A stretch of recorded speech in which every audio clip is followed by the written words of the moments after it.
एक क्लास की डेफिनेशन के अंतर्गत हम उस क्लास से रिलेटेड सभी वेरिएबल्स और सभी फंक्शंस को इकट्ठा कर देते हैं एक यूनिट के रूप में, जिसका प्रयोग उस क्लास के ऑब्जेक्ट्स के द्वारा किया जा सकता है। उदाहरण के तौर पे हमने यहाँ एक क्लास कार बनाई है और यहाँ नीचे की तरफ हमने उससे रिलेटेड कार से रिलेटेड कुछ वेरिएबल्स और फंक्शंस को लिया है, जिसमें integer speed, character model, increase speed function है एक, डिक्रीज स्पीड दूसरा फंक्शन और शो मॉडल ये तीसरा फंक्शन हमारे पास है। इस प्रकार से इस क्लास कार के अंदर हमने 2 वेरिएबल और 3 फंक्शंस को एज अ यूनिट इकट्ठा कर दिया है, जिसको इस कार क्लास के ऑब्जेक्ट्स के द्वारा प्रयोग किया जाएगा। यदि हम इसको कोडिंग के रूप में देखें तो कुछ इस प्रकार से बना सकते हैं। देखिए इस तरफ right hand side class keyword है जिससे हम क्लास डिफाइन करते हैं, उसके साथ उस क्लास का नाम जैसे कार, एक ब्लॉक ओपन किया जाता है, लास्ट में एक ब्लॉक क्लोज किया जाता है। इस ब्लॉक के बीच में हम यहाँ पे वेरिएबल्स और फंक्शंस डिफाइन करते हैं, जिनको एक क्लास के डेटा मेंबर्स कहा जाता है। यहाँ पे स्पीड इंटीजर डेटा टाइप का वेरिएबल है, मॉडल कैरेक्टर डेटा टाइप का एरे है। इसी तरह से 3 फंक्शन यहाँ डिक्लेयर किए गए हैं, void increase speed, void decrease speed और वॉइड शो मॉडल। फाइनली यहाँ नीचे की तरफ यदि आप देखें तो हमने यहाँ पे क्लास के ब्लॉक को क्लोज किया है एंडिंग करली ब्रैकेट के साथ, और लास्ट में सेमी कॉलम लगाना मत भूलें, सेमी कॉलन यहाँ पे जरूरी रहता है क्लास की डेफिनेशन के पश्चात। अब हम यहाँ पे इसका प्रयोग करने के लिए इस क्लास के ऑब्जेक्ट बना सकते हैं। जैसे हमारे पास यहाँ उदाहरण के तौर पे 2 ऑब्जेक्ट हैं, मारुति कार और इंडिगो कार। यदि हम यहाँ पे ध्यान दें तो जो क्लास के मेंबर्स हैं उनका प्रयोग ऑब्जेक्ट के द्वारा किया गया है। जैसे जो मारुति कार है उसकी स्पीड 240, उसका मॉडल नंबर 2010 है। इसी प्रकार से इंडिगो कार की जो स्पीड है वो 290 और मॉडल जो है वो 2010 है। परंतु इन ऑब्जेक्ट्स को बनाने के लिए हम कोडिंग करते समय कुछ इस प्रकार से डिक्लेयर करेंगे। सबसे पहले हम क्लास का नाम लिखते हैं, जैसे यहाँ कार। उसके पश्चात हम जो ऑब्जेक्ट्स बनाना चाहते हैं उस क्लास के हम यहाँ पे स्पेसिफाई करते हैं, जैसे मारुति कोमा इंडिगो, उसके पश्चात सेमीकोलन। यहाँ इस लाइन में हमने कार क्लास के 2 ऑब्जेक्ट क्रिएट किए हैं, मारुति और इंडिगो। दोनों से हम उस क्लास के मेंबर्स अर्थात उस क्लास के वेरिएबल्स और फंक्शंस का प्रयोग कर सकते हैं डॉट ऑपरेटर के साथ। यदि यहाँ देखें आप मारुति डॉट स्पीड अर्थात स्पीड वेरिएबल जो कि क्लास कार का है उसको मारुति ऑब्जेक्ट से एक्सेस किया जा रहा है। इसी प्रकार से इंडिगो के द्वारा स्पीड वेरिएबल को एक्सेस किया जा रहा है। इंडिगो यहाँ ऑब्जेक्ट है, स्पीड यहाँ वेरिएबल है जो कि एक क्लास कार में पहले से हमने डिफाइन किया है। इसी प्रकार से Maruti dot increase speed, Maruti dot decrease speed, हम उस क्लास के फंक्शंस को भी प्रयोग कर सकते हैं उस क्लास के ऑब्जेक्ट्स के द्वारा। परंतु यदि आप यहाँ ध्यान दें तो क्या हमको ये स्ट्रक्चर जैसा नहीं लग रहा? ये लगभग स्ट्रक्चर जैसा है, परंतु इसमें एक बहुत बड़ा अंतर है। एक क्लास बिल्कुल एक स्ट्रक्चर की तरह है डिक्लेयर करने में और प्रयोग करने में, परंतु एक अंतर है जो यहाँ पे वो ये है कि सभी स्ट्रक्चर मेंबर्स कहीं भी आप उनका प्रयोग कर सकते हैं। अर्थात जो वेरिएबल्स होते हैं और जो फंक्शंस होते हैं किसी स्ट्रक्चर के अंतर्गत डिक्लेयर किए हुए, उनका आप कहीं भी प्रयोग कर सकते हैं, वो हर जगह एक्सेसिबल रहते हैं। इसको हम दूसरे शब्दों में कह सकते हैं कि ये पब्लिक रहते हैं, आप कहीं भी इनका प्रयोग कर सकते हैं। परंतु यदि हम क्लास मेंबर्स की बात करें तो वो हर स्थान पर आप उनका प्रयोग नहीं कर सकते। क्लास मेंबर्स को आप केवल उसके ब्लॉक में ही एक्सेसिबल कर सकते हैं, अर्थात उस क्लास के अंदर ही उनका प्रयोग कर सकते हैं। इसको हम इस प्रकार भी कह सकते हैं कि एक क्लास के मेंबर्स उसके लिए प्राइवेट होते हैं। तो दोनों में जो फर्क है वो ये है, स्ट्रक्चर के सभी वेरिएबल और फंक्शंस बाय डिफॉल्ट पब्लिक होते हैं और एक क्लास के सभी वेरिएबल्स और फंक्शंस बाय डिफॉल्ट प्राइवेट होते हैं। परंतु यदि एक क्लास के सभी फंक्शंस या वेरिएबल्स प्राइवेट होते हैं तो हम किस प्रकार उनका प्रयोग कर सकते हैं? उनका प्रयोग करने के लिए हमारे पास एक्सेस स्पेसिफायर्स होते हैं जो किसी क्लास के वेरिएबल या फंक्शन की एक्सेसिबिलिटी तय करते हैं, जो ये जानकारी देते हैं कि कहां पर उस क्लास के मेंबर्स का प्रयोग किया जा सकता है। यहां हमारे पास एक लिस्ट अवेलेबल है एक्सेस स्पेसिफायर्स की, जिसके द्वारा हम किसी क्लास के वेरिएबल्स या फंक्शंस की एक्सेसिबिलिटी तय कर सकते हैं। सबसे पहले प्राइवेट, वो मेंबर्स जो केवल क्लास के अंतर्गत ही अवेलेबल हो पाएंगे उनको प्राइवेट कहते हैं। और यदि आप कोई भी एक्सेसिबिलिटी डिफाइन नहीं करते तो भी एक्सेसिबिलिटी प्राइवेट ही रहती है।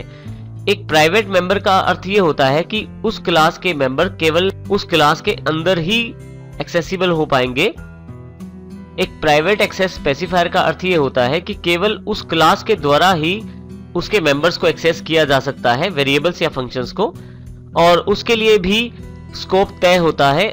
आप क्लास के प्राइवेट मेंबर्स को क्लास के बाहर एक्सेस नहीं कर पाएंगे, इस कारण इन्हें प्राइवेट एक्सेस स्पेसिफायर कहा जाता है।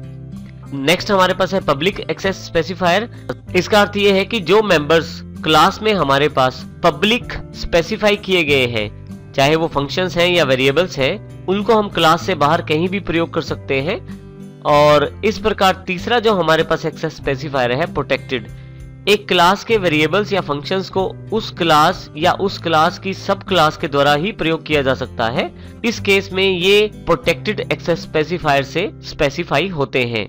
इसका अर्थ यह है कि एक क्लास के वो मेंबर्स जो प्रोटेक्टेड है, उन्हें उस क्लास के द्वारा या उस क्लास की सब क्लास के द्वारा ही एक्सेस किया जा सकता है। यदि हम मोटे तौर पे तीनों की बात करें तो यहाँ पे प्राइवेट का अर्थ वो मेंबर्स से है जिनको हम क्लास के स्कोप के बाहर प्रयोग नहीं कर पाएंगे। पब्लिक का अर्थ है कि हम उन्हें कहीं भी प्रयोग कर सकते हैं, और प्रोटेक्टेड का अर्थ है कि उन्हें हम उस क्लास में और उस क्लास की सब क्लास में ही प्रयोग कर सकते हैं। परंतु यदि आप इन तीनों में से कोई भी स्पेसिफायर स्पेसिफाई नहीं करते, बाय डिफॉल्ट क्लास के सभी मेंबर्स, चाहे वो फंक्शंस हैं या वेरिएबल्स हैं, प्राइवेट माने जाते हैं। क्लासेस और ऑब्जेक्ट्स को अच्छी तरह से समझने के लिए हम एक प्रैक्टिकल एग्जांपल देखते हैं क्लास 1.cpp के रूप में।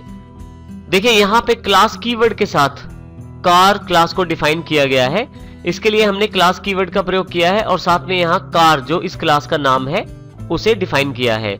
उसके पश्चात हमने यहाँ पे एक कर्ली ब्रेसेस के साथ ब्लॉक ओपन किया है क्लास का, और फिर यहाँ नीचे देखें तो यहाँ इसे क्लोज किया गया है। तो इस प्रकार हमने ये बताया है कि ये हमारा क्लास का ब्लॉक है, और उसके पश्चात सेमीकोलन यहाँ दिया गया है सबसे लास्ट में, जो ये बताता है कि हमारी क्लास की डेफिनेशन यहाँ पे खत्म हो जाती है। एक क्लास को डिफाइन करने से पहले हम उन मेंबर्स को तय कर लेते हैं जिन्हें हम प्राइवेट करना चाहते हैं और जिन्हें पब्लिक। प्रोग्रामिंग करते समय हम चाहते हैं कि हमारा जो डेटा हो उसे प्राइवेट रखा जाए और जो फंक्शंस हो उन्हें पब्लिक रखा जाए। एक क्लास को डिफाइन करते हुए जरूरी है कि हमें यह तय करना कि कौन से मेंबर्स हमारे पास प्राइवेट हो और कौन से पब्लिक हो। हम यहाँ पे उदाहरण के रूप में सभी वेरिएबल्स को प्राइवेट एक्सेस स्पेसिफायर से स्पेसिफाई कर रहे हैं और सभी फंक्शंस को पब्लिक से। तो यहाँ देखिए सबसे पहले मैंने यहाँ प्राइवेट लगाया है डबल कॉलन के साथ। सारी कोडिंग स्मॉल लेटर्स में है, इसका ध्यान रखें। उसके पश्चात मैंने यहाँ पे दो वेरिएबल्स लिए हैं, इंटीजर स्पीड और कैरेक्टर मॉडल नंबर, जिसमें मैंने यहाँ बताया है कि 10 कैरेक्टर्स तक मैं उस मॉडल नंबर को स्टोर कर सकता हूँ। अर्थात मैंने कैरेक्टर डेटा टाइप का एक एरे ले लिया है जिसमें 10 कैरेक्टर स्टोर किए जा सकते हैं। तो इस प्रकार ये दोनों वेरिएबल्स मैंने यहाँ पे प्राइवेट स्पेसिफाई किए हैं। इनका प्रयोग इस क्लास के द्वारा ही किया जा सकता है और क्लास के स्कोप के बाहर इनका प्रयोग नहीं हो पाएगा। इसी के साथ नेक्स्ट मैंने जो पब्लिक स्पेसिफाई किए हैं वो सभी फंक्शंस हैं।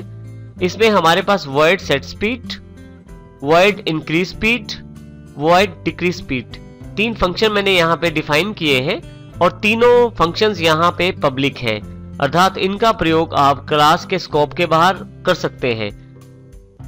सबसे पहले हम यहाँ पे void set speed देखते हैं। सबसे पहले एक मैसेज प्रिंट करवाया जाता है यूजर के पास। यूजर जो इनपुट करता है उसे सीन के द्वारा स्पीड वेरिएबल में स्टोर कर दिया जाता है, देखिए यहाँ पे।